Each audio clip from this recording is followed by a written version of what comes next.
Good morning, California, and good evening, Europe. And if you're in Asia and it's the middle of the night, then thank you for joining us. My name's John Cumbers, and I'm the founder of synbio. And welcome to our brand new sexy brand of the webinar, which you can see here, which I hope you will enjoy. And also welcome to Mark Bunger, which is pretty much a question of which city are you in today, Mark? I'm going to guess that. What's that? Which part of today? Because you're about to get on a plane, aren't you? Yeah. So yesterday you joined us live from Copenhagen, I presume. You were in Denmark. Are you still in Denmark? Yeah. Still in Denmark, yeah. Okay, great. So welcome to Mark Bunger from Innovation Lab. And this is a very exciting report that we are releasing today. It's our 2018 Annual Synthetic Biology Investment Report. And this has been done as a partnership, both between Mark and I at Innovation Lab, but also most importantly with Andrew Olson and Thomas Joyce at Silicon Valley Bank. And Silicon Valley Bank has been collating a lot of data on the synthetic biology industry, and in particular how larger corporations are coming in and looking at synthetic biology as a new area to invest in. And so we're going to be touching a little bit on that later on in the webinar. We're also going to be talking about the record funding that's gone into the industry over the last 12 months. And we're also going to be looking at some of the key investors and who is investing in this area and what they're investing in. We'll be looking at the stage that they're investing and how much they are investing. And we'll be looking at how that has increased quarter over quarter and then year over year as well. So some very exciting data that's coming out in this report today. So with that, I'm going to pass over to you, Mark, and we can do a deep dive into some of this data. Yeah, great. Well, yeah, so, investment in Silicon Valley Bank's data has been really the basis of this report, and our job, that is John and mine, and to some degree also Andrew and Thomas, has been to say, what's the meaning of this data? What can you extract from it? In normal sort of existing industries like utilities or oil and gas or whatever, investment reports tend to focus on numbers, and you don't really have to know what the business or the technology is to be a good investor there. You're just looking at, you can be a quant investor and just sort of like ride the trends and analyze numbers without knowing what the underlying business does. And that's the opposite of the case in synthetic biology. If you don't have at least some grounding in what is the technology, how is it changing, who are the companies that are good at that, you're not going to be a very astute investor. As Warren Buffett says, you should invest in what you know. And that's basically what we would like to present here today. So going to the first overview, basically what this report is about, the methodology, and I don't expect everyone to read this. I'll just summarize it for you really quickly. So again, synbio, Silicon Valley Bank, and Innovation Lab have been looking at the data that Silicon Valley Bank has collected from 2015 to 2018. Although it's obviously still in 2018, so this is through basically early August of 2018. So some of that comes from sources like PitchBook, some of it comes from press releases in other areas, and some of it comes from us talking with the companies that have been involved, both on the investor side and on the investment side, in other words, the companies getting that money. And in total, we looked at 187 deals, that is investments, venture and transactions in 115 companies that totaled $6.1 billion over those 3.5-year period. 501 investors were involved in that, and that was basically, like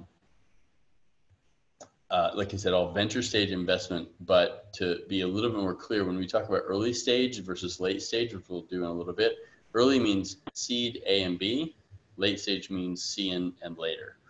There are companies that have had Series F investments, but for the most part, that's C and D. There should probably be some much more legalese disclaimer here. We're not making recommendations or advice about investing in certain companies. This is more of a trends analysis. But just so you know that none of us have direct investments John is part of the data collective that does make investments, and we all do business with both sides, the investors and the invested companies in this space. So believe what you want to believe about the rest of it. So one of the things that's really striking is that even though, in August, barely a little more than halfway through the year, when we stopped the data collection and started doing the analysis, it was already synthetic biology's biggest year in terms of venture investment.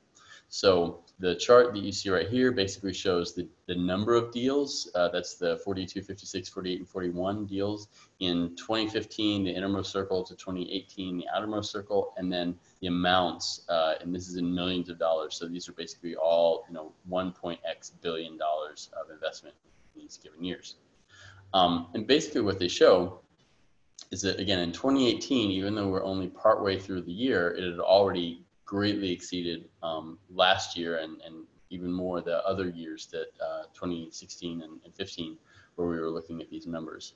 That is despite the fact that the mix is very different.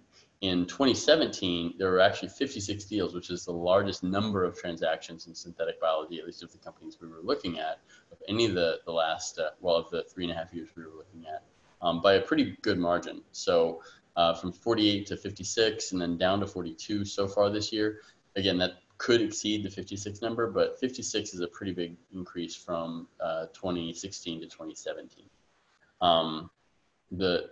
Basically the impact of that, or the implication, is that there's more late stage investment. We'll get into that in a little bit, but typically later stage investments tend to be larger. So like a seed stage round might be less than $1 million, or just a few $1 million, whereas a late stage round, especially in some of the areas that that synthetic biology is involved with, like biopharma, tend to be very large. They can be in the hundreds of millions of dollars. So it's a pretty big leap as you go from early stage to late stage. So again, breaking down these numbers, the ones that you just saw by early stage and late stage, this is a really key distinction, because you have, as you can see from the charts here, the early stage is the light blue, the later stage is the dark blue. And on the left-hand side, we have the number of transactions, the number of investments that were made. And on the left-hand side, the left-hand side is the number of deals. The right-hand side is the amount, the value of those deals. So the early stage deals, again, tend to be a lot smaller. So you see a lot more of them on the left-hand side, but they tend to be, they don't have as much, again, money per transaction. So the right-hand side, they're shorter. But this chart basically shows how these trends have evolved, that the number of deals this year will almost certainly exceed the number of deals last year, and the amount of money this year will greatly exceed the amount of money last year. So those are the overall trends. John, you want to say anything about any of these things? So just to be clear, we're not looking at predictions through the end of the year. So it's not that there's a dip in 2018 number of investments so we're not predicting what's happening at the end of 2018, but already that's incredible to see such a huge growth in the total invested. Yeah, this is through just slightly more than half of the year. So assuming that you had the same pace throughout the rest of the year, maybe not a good assumption, but you could essentially nearly double the height of the 2018 bar.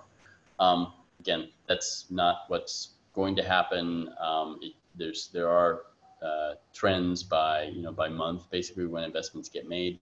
So we don't know how 2018 is going to end up, but there's almost no way that it will be lower in deal count. Well, it can't be lower in deal volume. In other words, the dollar volume by the end of the year. It's already beat that.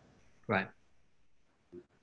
So that indicates that this is a really healthy investment landscape. People are very excited about what's going on in the space. They're seeing breakthroughs that are worth making, not just guesses on new companies that might have something cool, but actually late stage investments. These companies that have a track record, sometimes 10 years they've been running, and the investments that they're making in those are based on a lot more actual performance, as opposed to sort of hoping and praying and trying to prognosticate what the value of a technology is going to be.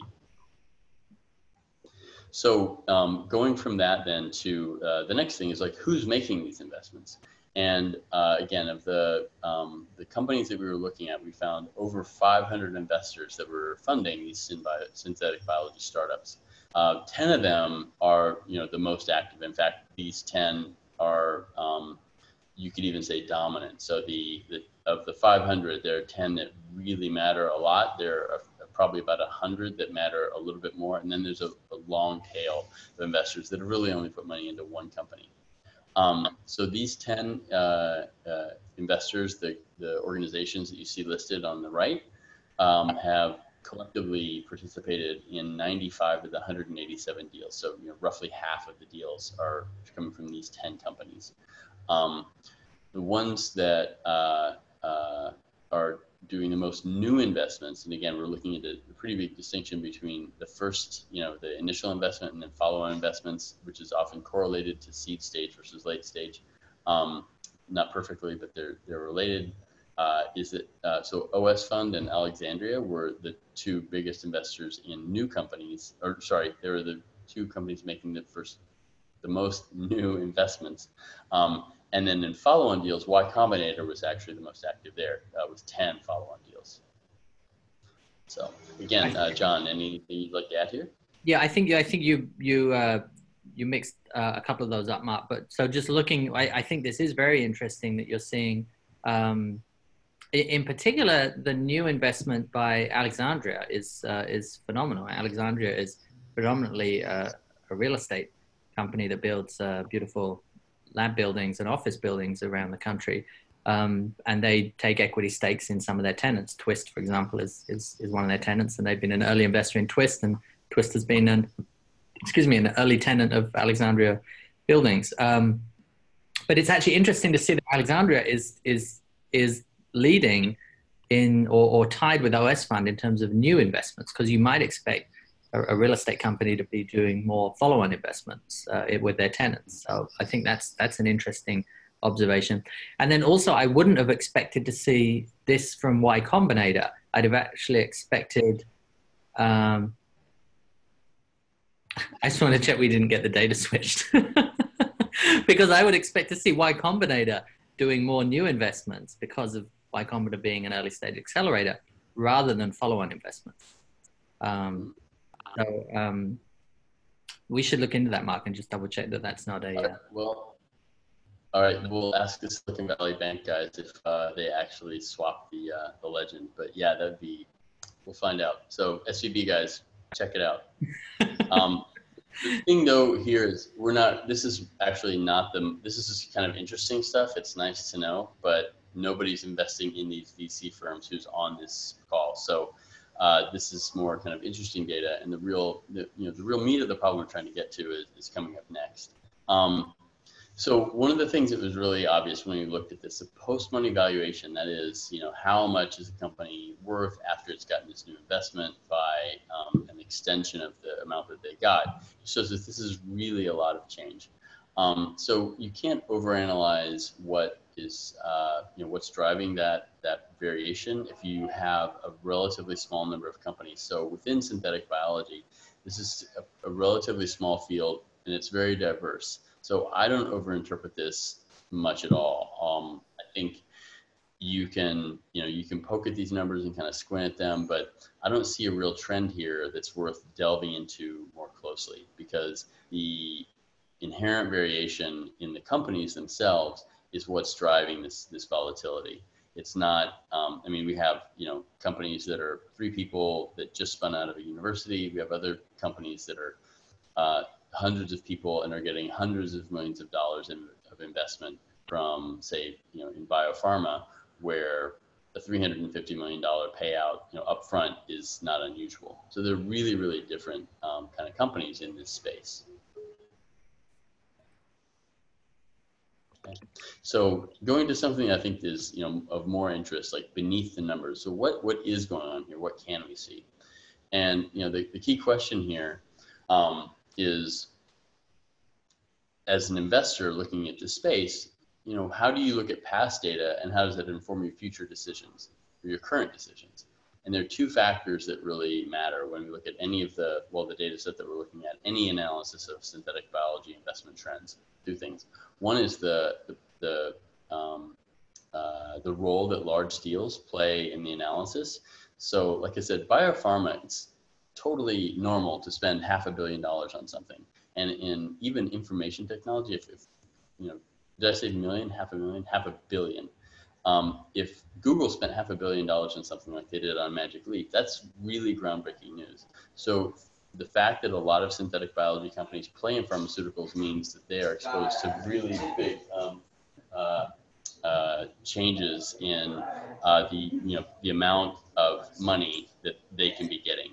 It's very different from other fields, especially in later stage rounds.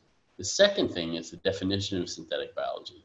It's pretty easy to say that this company is a utility or that company is a car maker, but synthetic biology has a lot of fuzzier edges, so to speak. So we've got companies that make drugs, we've got companies that make lab robotics, we've got companies that do use software to project how genes and proteins are going to interact with each other. So there's a lot more variety, and the definition that you use to choose the companies included is really critical. And that's always going to be the case. Now, for investors, I don't know that there's any sort of equivalent of like an index fund or exchange, an ETF basically, that allows you to invest in synthetic biology as a class. So you're always looking at specific companies. And that's, again, a really key distinction as an investor. Synthetic biology companies don't always move together like, again, say utility stocks or oil and gas stocks go up and down as a group because there are factors that influence all of them at once. So if you're investing in this space, you really need to understand each individual company as well as the field as a whole. And that's the absolutely, the critical thing to know here. So, for example, one of the companies that we looked at in this analysis is called Moderna Therapeutics, and they really had an outsized influence on the overall analysis. If you take out that one company of the 187 that we looked at, you actually change the overall trend line, and it gets closer to steady year on year, where the number of deals and the volume, the dollar volume of those deals actually follows a more steady line. It increases gradually for the most part, and in both of those numbers. So the question is, what can these facts tell us about investing in synthetic biology? How is it similar? How is it different to other spaces? And let me, Mark, this is a good place just to pause and remind people that this is a live webinar. And if you have any questions for us, then you can type them in into the Q&A or into the chat, and we will answer the questions as they come in. Please continue. So, again, what do these specific companies look like, and how can we make decisions about the space as a whole versus specific companies and how they interact? So in the case of Moderna, they have a pretty interesting approach to therapy. So they were founded in 2011. Like I said, some of these companies have been around for a while, and they're developing new drugs based on messenger RNA, sometimes called mRNA.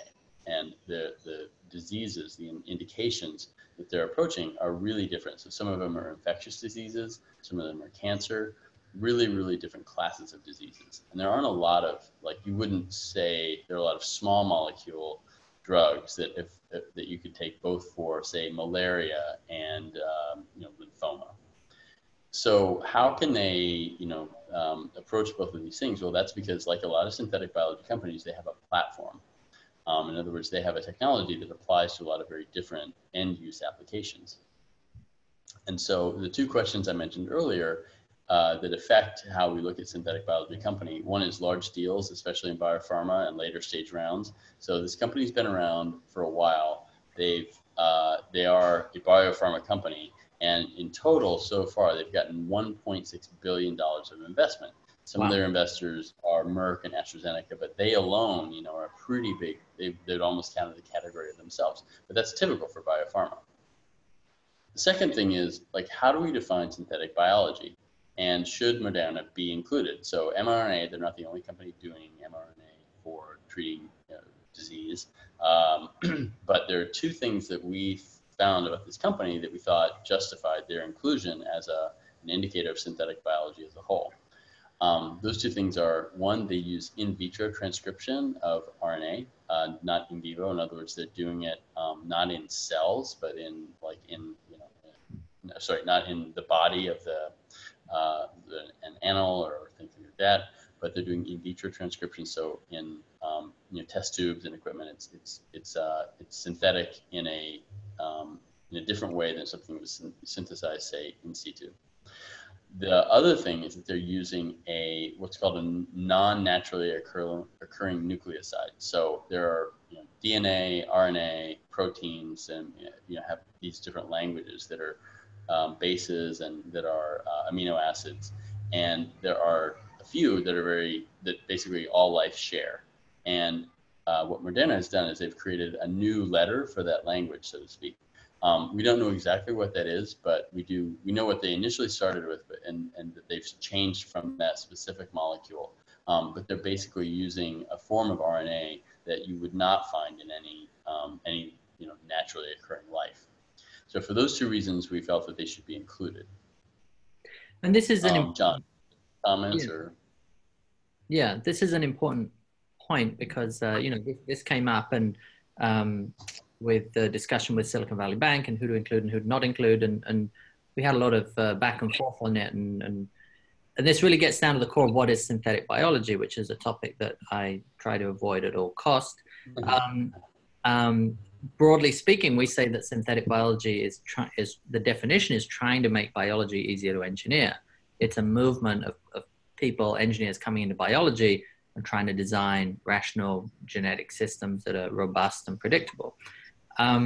But there's also core technologies at the base of synthetic biology, mainly reading and writing and editing of DNA. And this Moderna squarely falls into the synthesis of nucleic acids and mRNAs. Even though if you ask Moderna, are you a synthetic biology company, or you ask people at Moderna, are you a synthetic biologist, they may or may not answer yes to that. They're not necessarily part of this movement. They wouldn't necessarily align themselves with the goal of making biology easier to engineer, but they're clearly taking advantage of synthesis of mRNA, which is a core part of synthetic biology. So that was definitely the back and forth and the internal discussion that we had as to whether to include Moderna, and we decided to go ahead and include it. Yeah, so with that build up, basically that background data, a little bit of our rationale, methodology, and so on, what did our analysis show? So again, the critical question is, how should investors think about synthetic biology as a class, as a group? And then how is that distinct from how you look at individual companies that you're investing in? Because again, there's no really good mechanism right now to invest in synthetic biology as a class, but there are factors that drive all the companies in the space. So you're investing in individual companies, and you need to know what is going to be driving their success that comes from being in the synthetic biology space generally, and what is in the field as a whole, and what is it about their individual performance and their own leadership, their own progress that is more important to pay attention to. In general, any individual company is strongly driven by its management, its leadership, its technology team, but the field as a whole also has a role to play. And so basically, as our analysis showed, the reason that a company like Moderna can proceed and do what it's doing is obviously based on its own invention, but it's also based on the new tools that synthetic biology is providing to companies like them and everybody else. So the role that tools play is really different from what it is in other fields. So, there are a lot of companies that sell reagents and consumables and instruments and things like that to the field of biotech across the board, medical, industrial, and agricultural, and so on. Everybody has access to those tools, and a lot of them haven't really changed much. And you can have a better microscope or a cheaper microscope, but those things aren't necessarily going to give you competitive advantage. Synthetic biology, on the other hand, is developing things that are making researchers vastly more productive. 10x improvements in productivity through lab automation and modeling genetic circuits in software, in silico, and a lot of other, again, gene synthesis and other things that are really making impossible things possible. So that merits a closer look. Anything you want to add, John? No. Okay. So if we look at tools, there are four main segments that we looked at, and you can see over on the right-hand side, how what they are and how they fit together. But to explain them in a little bit more detail, so there's computational design, as I mentioned, companies that are using software to actually get data and algorithms that will make suggestions for how to make an experiment better, how to optimize for example, the yield of a certain protein.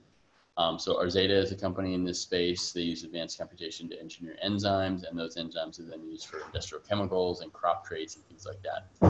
They raised $15 million in 2017, which is interesting from an investment point of view. You can also start to think that, okay, if they got that in 2017, generally how rounds go, they're probably going to be looking for money again in like 2019, 2020. After computational design, so you have an idea about what you want to make, you might use CRISPR to edit an existing genome and get that gene that you designed in silico.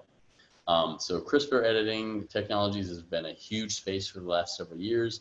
Some of the pioneers like Caribou have raised double-digit millions of dollars even several years ago.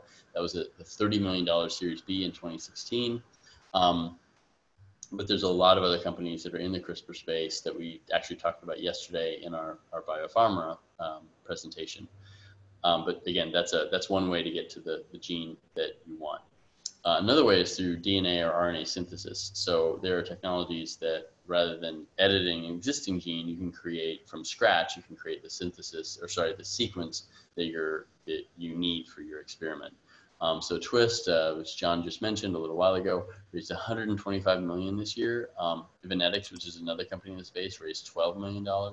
So there are companies, again, in this area that are finding new ways to synthesize DNA more accurately, more rapidly, with greater variation or greater control, and that's what's driving the interest in DNA and RNA synthesis.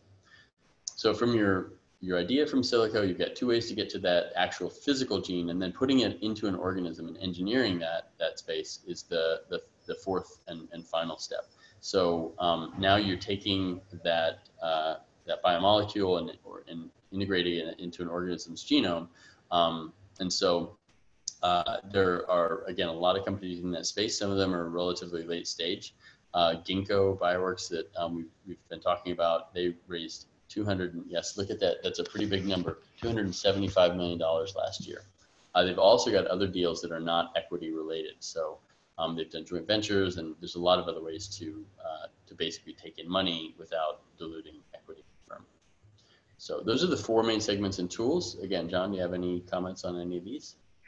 No, just to remind people that this is a live webinar, and if you have any questions for Mark or I, then please type them into the Q&A box. Oh, actually, I'm sorry, we do have some questions that have come in, which I just saw. So why don't we break for a couple of questions, Mark? Mm-hmm. Yep. Well, Eric Merle asked, why limit it to CRISPR editing? I presume that's a typo, Eric, and you mean CRISPR editing. But it's not limited to CRISPR editing. If you read the report, Eric, which is clearly you haven't done your homework, we do mention Thermo Fisher Scientific and their talons editing as well. So I'm just jesting with Eric, who will be at the event working with me on business development. So thank you for the edit. And I now see your typo correction. I apologize. And Peter Matlock, who is at J Bay, the Joint Bioenergy Institute. He says you might reconsider limiting one of your four main segments for synbio to CRISPR. Sure, it's elegant. The basis for huge. Oh, you know what? It's the same. You're saying zinc fingers and talons and more exquisitely engineering genomic sequences. Peter. So Peter, again, yes, read the report, please. No, but you're right. The diagram does say CRISPR editing. So we should update that probably more broadly to gene editing. But did talons ever make it onto the front of Time magazine? No. Yeah. finger nuclease, right? Yeah. Okay.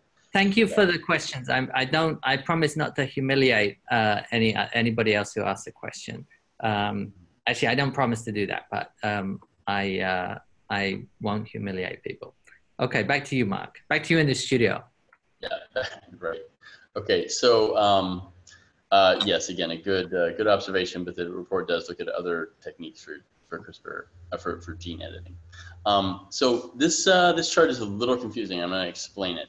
There are two things going on here. So the solid colored bars show the amount of investment in millions of dollars in all of the companies in these different spaces that we just went through. So computational design, genome editing, gene synthesis, and organism engineering. The other bars with the logos in between, the height and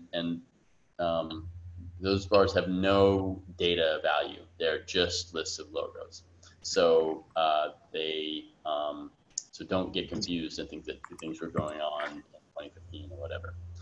So yeah, basically what this shows again is the amount of investment going into these different companies, and you see, for example, engineering taking a really outsized stake, and that represents Ginkgo, Zymergen, a few other companies that again you can see some of the lists up at the top there. The other spaces, so synthesis has also gotten a lot of investment. Editing has gotten, especially CRISPR, but yes, other spaces. But honestly, it's been 90+% CRISPR has gotten also a lot of investment. That's the dark blue bar, and then you see this really thin little gray bar at the end. That's the computational design. So interestingly, in contrast to a lot of other areas of software where you've gotten a lot of investment in the software side and little investment in physical things, hardware, IoT, and so on have been harder sells for venture investors. It's really the opposite here. So the editing, synthesis, and engineering, where the algorithm has led to an optimal design, that's where the vast majority of the funding is going. So breaking that down a little bit, it's again been rising steadily since 2015, reached nearly $400 million in 2017. We don't know what's going to happen in 2018, obviously, but it would be strange if 18 didn't greatly surpass the three previous years. John, anything to add there? I just want to add that this beautiful chart and analysis is from Jonathan Norris at Silicon Valley Bank, and Jonathan is a wealth of all things life science at SVB, and it's great to have him delve into the industry and produce this chart. I really like it. It's a nice way to display the data and look at some of the trends. So that's the overall investment in these tools and where that's going. But looking at again, more specifically, you really need to understand the technologies in the individual firms. And the Silicon Valley Bank team did a nice job here of breaking down some of the 6 of the companies in the space and as examples of 2 really important dimensions of that analysis. So one dimension is the hardware versus biochemical advances. So hardware is really important.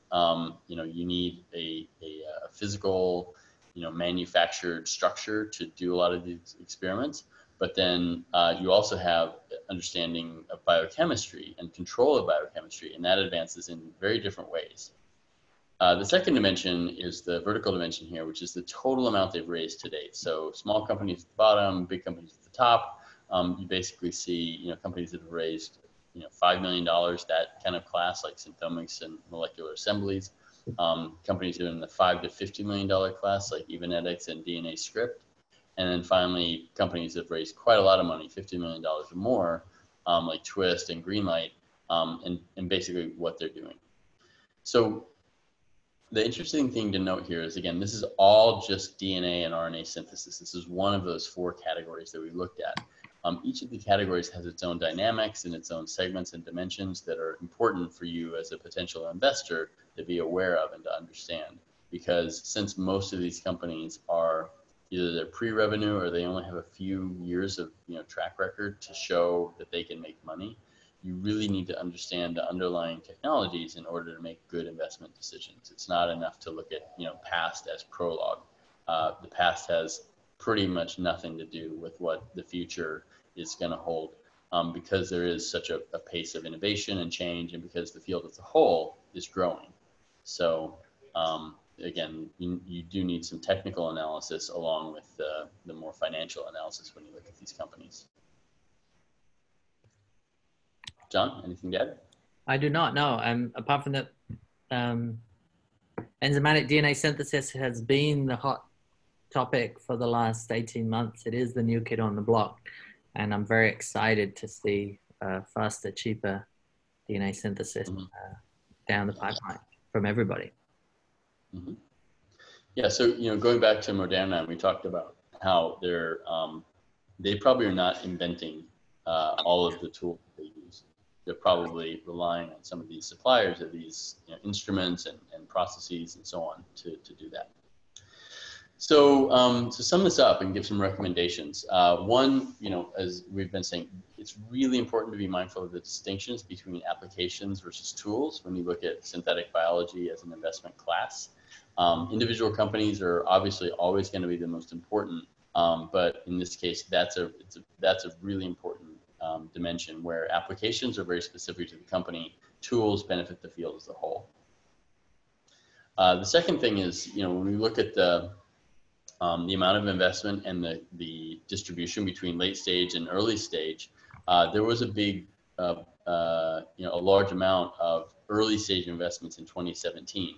And typically it's 2 to 3 years until the next investments come along. So that would say in 2019 and 2020, those companies, that large category of companies that was getting investment in 2017 will be back looking for money, and they would be ones to take a look at.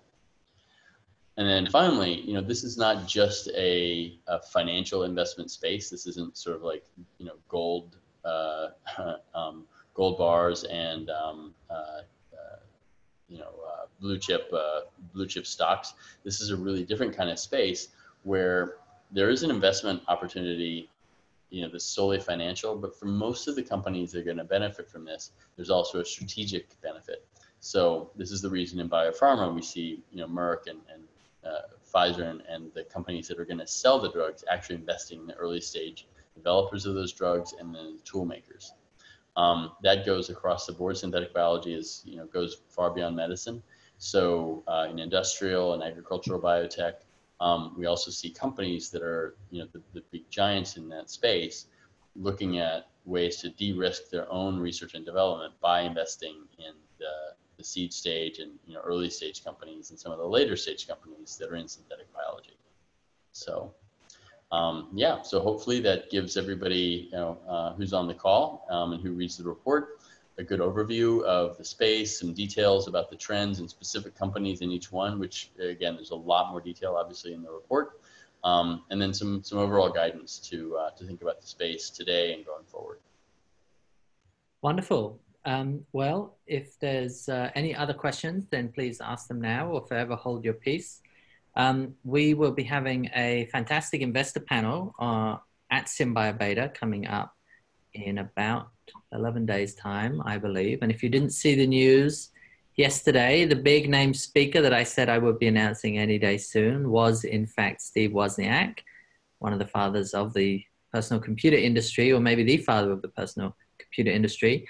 And he's going to be doing a fireside chat with George Church on the opening night, which is something I am incredibly excited to see. I also wanted to highlight a few of the investors who are going to be at the event. We have about 15 or 20% of the whole population at the event are investors. So a lot of activity and a lot of exciting activity going on there. And in particular, Kirsten Stead from DCVC Bio, Annie Hazelhurst from Viridian are going to be on the investor panel. And the investor panel is going to be moderated by Navjot Singh from McKinsey, who's been looking at synthetic biology for over 18 months now. Is going to be able to give us some great insight. We also have Seth Bannon from 50 Years, who's going to be on the investor panel as well. And Kish Kishore from Spruce Capital is also going to be joining the investor panel. And Ala Mubdada from Mubadala is going to be on the investor panel as well. So some great investors going to be giving some great insight. And I want to do a special shout out to my friend Jenny Rook from Genoa Ventures. as Jenny is generously sponsoring the espresso stand at the conference in the atrium, which is something brand new for 2018. So never let it be said that synbio beta does not innovate, because you can get on tap espresso throughout the event now, which I can see Mark, as somebody who travels a lot, is going to be neato. So we have one last question from Dick Rubin. And Dick has just formerly with Haya Enzymes, which has recently rebranded as, I think, Protero. Dick, maybe you can correct me. And he says, can you share any estimates of the current 2017 year revenue size of the 4 tool segments of the market and projected growth rate of the whole tools market? Protera is the company that Dick's with.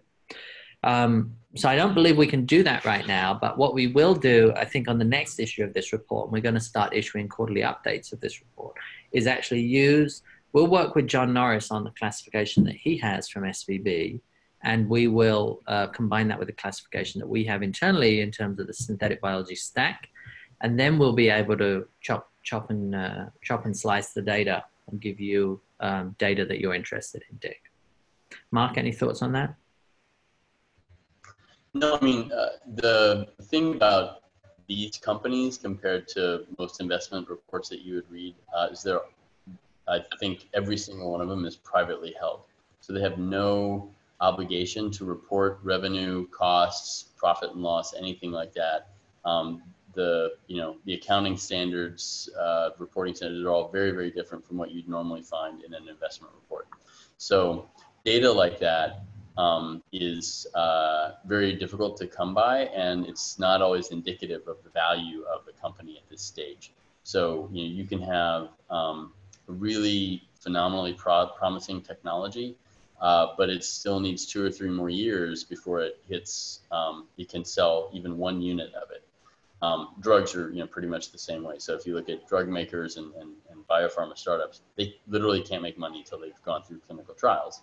So revenue is actually a really poor indicator in this space of the inherent value of a company.